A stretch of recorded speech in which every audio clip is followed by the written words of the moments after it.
Good evening everyone. শতাব্দীর কিচেনে আপনাদের সবাইকে স্বাগত জানাই।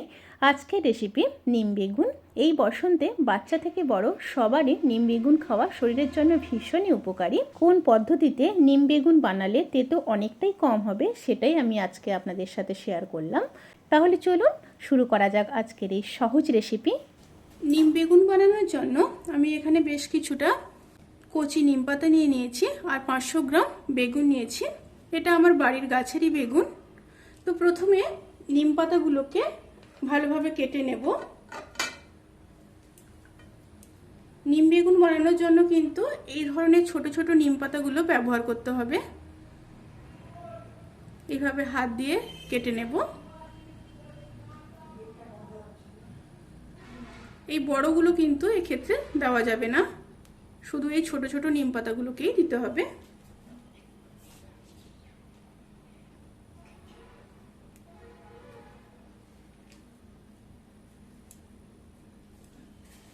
এইভাবে সমস্ত নিম পাতাগুলোকে সুন্দরভাবে কেটে তারপর ফিরে আসছে। সমস্ত বেগুনগুলোকে কেটে নিয়েছি। এই রান্নার ক্ষেত্রে কিন্তু বেগুনগুলোকে এইভাবে ডুমো ডুমো করে কেটে নিতে হবে। সাথে নরম নিম পাতাগুলোকেও খুব সুন্দরভাবে বেছে নিয়েছি।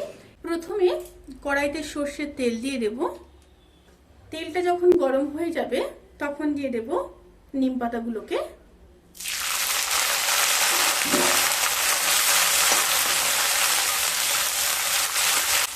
মিডিয়াম স্টিমে নিম পাতাগুলোকে একদম মুচমুচে করে ভেজে নিতে হবে।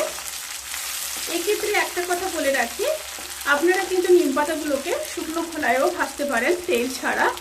সেক্ষেত্রে আপনারা যদি শুকনো খোলায় ভেজে থাকেন নিম পাতাগুলো খুবই তেতো হবে। আপনারা যদি খুব তেতো খেতে পছন্দ করেন তাহলে কিন্তু অতি অবশ্যই শুকনো খোলায় ভেজে নেবেন।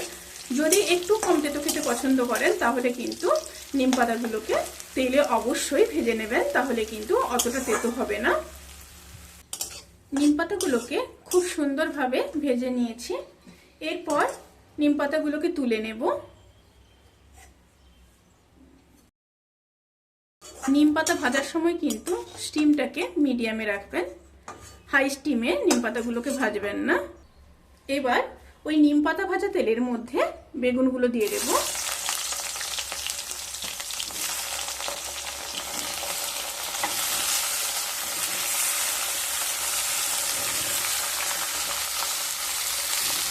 সাথে পরিমাণ মতো লবণ দিয়ে দেব আর দিয়ে দেব হাফ চামচের থেকেও আরো কম হলুদ গুঁড়ো। বেগুনের সাথে খুব ভালোভাবে মিশিয়ে নেব। হলুদ আর লবণকে বেগুনের সাথে ভালোভাবে মিশিয়ে নিয়ে এবার মিডিয়াম টু হাই স্টিমে বেগুনগুলোকে ভেজে নেব। বেগুনগুলো খুব সুন্দরভাবে ভাজা হয়ে গেছে। এবার নিম পাতাগুলোকে হাত দিয়ে ভালোভাবে ভেঙে নেব। নিম পাতাগুলোকে এইভাবে হাত দিয়ে খুব সুন্দরভাবে ভেঙে নিতে হবে। এবার নিম পাতাগুলোকে বেগুনের উপরে দিয়ে দেব।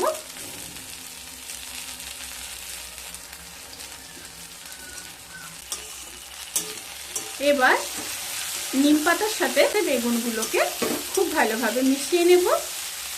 রান্নাটা কিন্তু অলমোস্ট ডান। নিম পাতা দেওয়ার পর আর বেশি ভাজার কোনো রকমই দরকার নেই। এবার গ্যাস অফ করে দিয়ে গরম গরম ভাতের সাথে কিন্তু পরিবেশন করতে হবে, তবেই কিন্তু খেতে ভীষণই ভালো লাগবে। এরপর আমি গরম গরম সার্ভ করে দিচ্ছি। ভিডিওটি কেমন লাগলো প্লিজ কমেন্ট করে জানাতে ভুলবেন না। যদি ভালো লেগে থাকে তাহলে সাবস্ক্রাইব করে পাশে থাকা বেল আইকন ক্লিক করে নোটিফিকেশান অল করে রাখবেন। তাতে করে আমি যত রেসিপি দেবো সমস্ত লিঙ্ক আপনাদের কাছে পৌঁছে যাবে। আর আপনারা সবাই ভালো থাকবেন, সুস্থ থাকবেন, সাবধানে থাকবেন। আজকের মতো এই পর্যন্ত। পরের ভিডিওর জন্য অপেক্ষা করুন। টাটা।